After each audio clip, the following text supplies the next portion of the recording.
everyone! It's me again! Okay. So, nagbabalik na naman ako. So, after 8 months, nakapag-vlog ako ulit. So, hi everyone! So, ayan, nandito na naman ako ulit. So, ayan, nasa Pilipinas kasi ko. So, ayan, dito ako sa aking favorite spot. So, kasi meron siyang araw.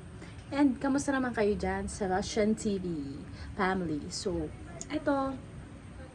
So, we are still hoping to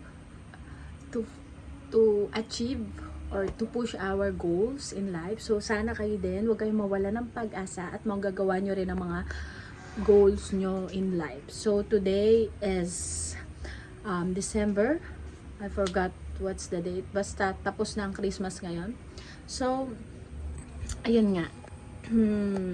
Nakalimutan ko kung anong date ngayon. December 27. So, ayun. This vlog is about mga pangarap, pursuing our dreams and goals. So, sana ma-achieve natin ang mga goals natin. Mag-2026 na. And huwag kayong susuko. Alam ko, at marami tayong mga pagsubok in life. So, gaya nga ng hair ko, dahil kakariban lang natin. I-flex natin yan. So, ayan. So, ayan, nasa Pilipinas ako and soon, aalis din ako ulit to pursue our dreams dahil gusto namin bumili ng mas malaking house. Kasi itong house na to is maliit lang siya. So, para in the future, if I have my own family, mas medyo bigger. Siyempre, mas bigger size. So, hindi naman siya basa, diba? So, ayan, mas bigger size ang ating house. So, yun yung goal natin. And, goal ko talaga is magkaroon ng own business and so, i-push itong vlogging. So, gusto ko rin kasi mag-travel. And, God will help us to fulfill our dreams at matupad natin. Basta mag-pray lang kayo and tiwala lang kayo sa Kanya. And, kapag may pinabibitawan na siya sa inyo, pag-pray nyo yung sarili nyo na kaya nyo yung bitawan. Lagi nyo sabihin sa sarili nyo, okay, kaya ko to. I can do it. Give me strength, oh Lord. And lagi ko itong sinasabi sa kapag umaalis ako ng bahay or ng house or ng room bago ako mag-work. I can do all things through Christ who strengthens me.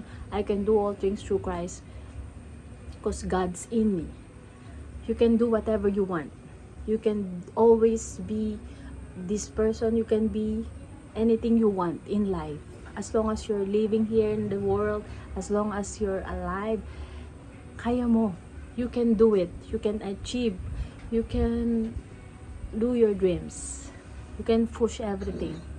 Basta magtiwala ka lang sa sarili mo na kaya mo at magiging consistent ka lang. Kasi maraming distraction dito sa world. Madami talaga na magdi-distract at kukuha ng time mo. So, kailangan lang talaga time management na magawa mo yung mga bagay na dapat mong gawin. And I trust in you. You can do it, girl. You can do it, man. Come on, man. Push it. 2026 na. Ano pa bang hinihintay mo? Ano pang sign ang hinihintay mo? Ikaw na lang ang hinihintay. Take a deep breath. Okay. Ilang taong ka na? Sabihin mo sa self mo, kaya mo yan. Huwag kang tumanda na hanggang dyan ka lang. Isipin mo, kaya mong maabot yan. Huwag mo isipin na hanggang dyan ka lang. Lagi mo sabihin sa sarili mo, I can do all things through Christ who's God's in me. Nothing is impossible with Him. Lagi nyo yung tandaan, okay? Nothing is impossible. So, magto-2026 na, always remind yourself na kaya mo yan. And ako din, nag-struggle pa ako sa life. Pero, I know that in the end, maabot natin ang lahat. Kapag mahihirap na pinagdadaanan mo, so painful, so, ang heartaches, mga mabibigat sa dibdib, it means malapit ka na. Magagawa mo yan. Tiwala ka lang sa self mo.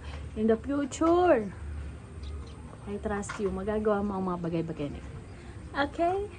Trust yourself. And isipin mo, for the future yan. And para wala kang pagsisihan sa huli. Sana ginawa ko to. Sana pinush ko to.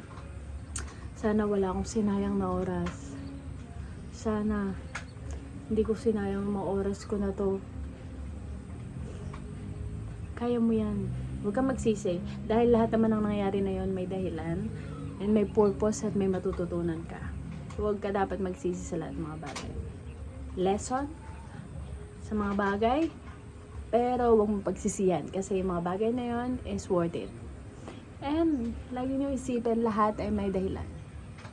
Okay? Nothing is impossible with God. Just trust the process. Don't forget to like, share, and subscribe to my channel and click the notification bell for more upcoming videos. Bye! Nice to see you again. Don't forget to comment down below if may tanong kayo.